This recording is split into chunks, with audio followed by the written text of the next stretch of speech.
Is DC20 too gritty? I'm the Nerd Doctor, here to diagnose what's wrong with your RPG game and here to help you fix it. But first, don't forget to hit those like and subscribe buttons in case you like seeing me come out with more and more of this content and support the channel. So, some folks are saying that DC20 is too gritty, that it has too many rules, too much crunch, and too much thinking for the combat. But today, we're going to roll for insight and find out the truth. Is DC20 really that gritty, or is it just built different?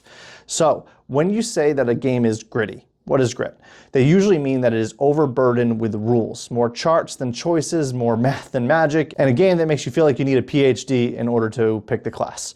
So when I say that, I just want to caveat that this is still in its beta version, so there's still a lot of changes that need to be had and still need to come out. So take this with a grain of salt right now, but I do think that the changes that are going to be made between now and when the game is finished is only going to be positive, is only going to be lessening the grit and crunch and really moving it in the right direction. That is why it is taking so long for them to come out, because they're really breaking down every single possible thing, doing the math, and really working on the rules so they can come out with the best system they can possibly get.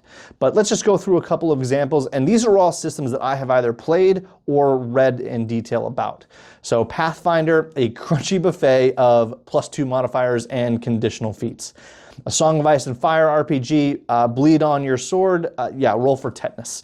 It is a death game. If it's not meant to be a combat game, it is meant to be a story-driven social intrigue type game.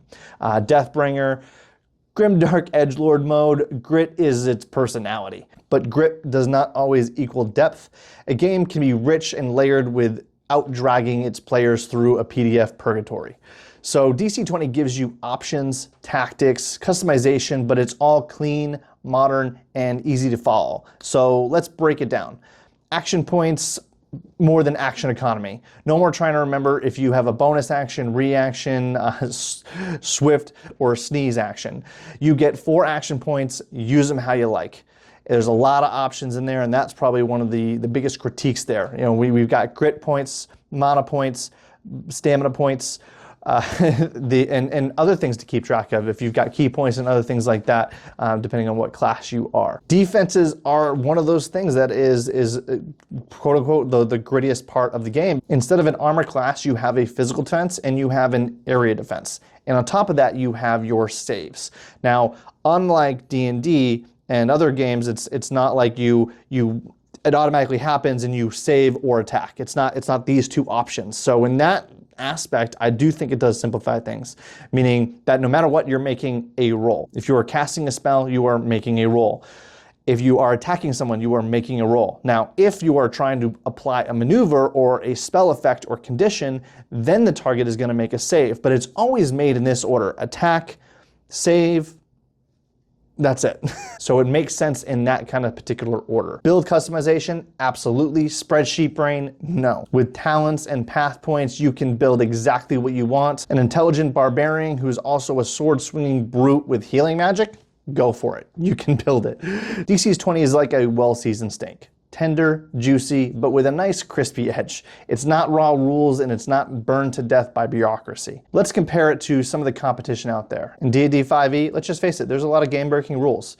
There's a lot of classes that feel underwhelming or subclasses that feel underwhelming. You've got spells that can break the game, you got multi-classes that can break the game, and that's really not the feel that DC20 is going for. The dungeon coach is working his butt off to make sure that there are no rules like that can break the game, and instead it's you get these great flavorful builds, but there's always some sort of balance to it. And that's why they're taking so long to come out with the game, is because they're really making sure that is happening. Pathfinder, beautiful system, deep lore, and a flow chart to grapple with. DC20 is like Pathfinder's cool younger cousin who read all the rules and said, what if we made it actually fun? And again, lighthearted dig. I do appreciate Pathfinder. I am playing a Pathfinder-like game. So, I do want to give that its due, it being the system that really expanded upon D&D. And I know that 3.5 is actually one of the favored versions of D&D because of how similar it can be to Pathfinder.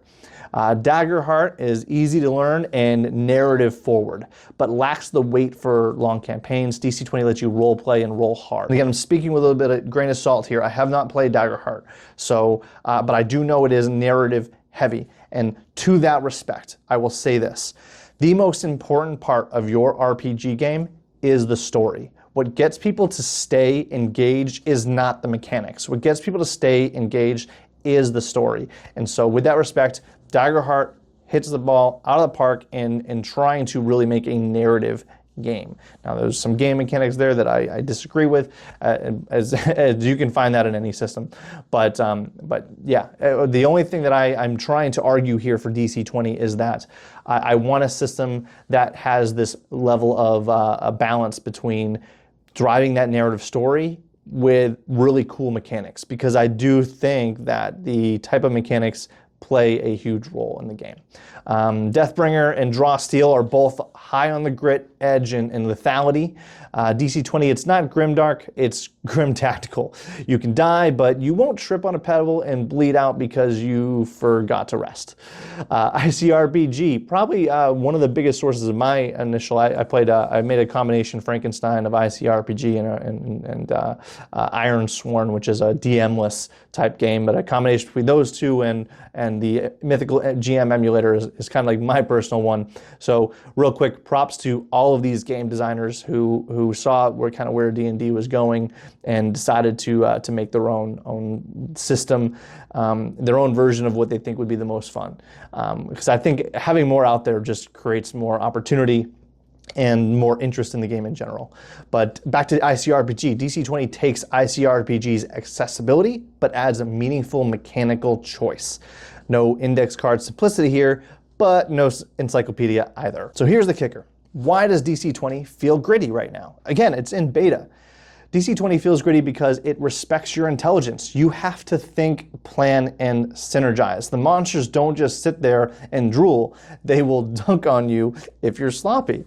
But that's not grit, that's consequence. A consequence is what makes victory satisfying. It's what makes, again, this is that balance between story-driven and mechanics, because you want to have combats that are really fun and engaging and memorable. And you don't want them to be really quick and easy over with, like ICRPG. You don't want them to drag on for hours on end, like and rounds on end, like D&D and Pathfinder. You want them to be as short as you can while giving that flair of drama and like you earned it. And I think you get that with DC20. So, in the end, is DC20 gritty? Compared to D&D and ICRPG, yeah, maybe a little. Compared to Pathfinder, a Deathbringer, or Song of Ice and Fire, not even close. DC20 is the Goldilocks of tabletop crunch. Smooth enough to teach new players, deep enough to hook some veterans. So next time someone says, is DC20 too gritty?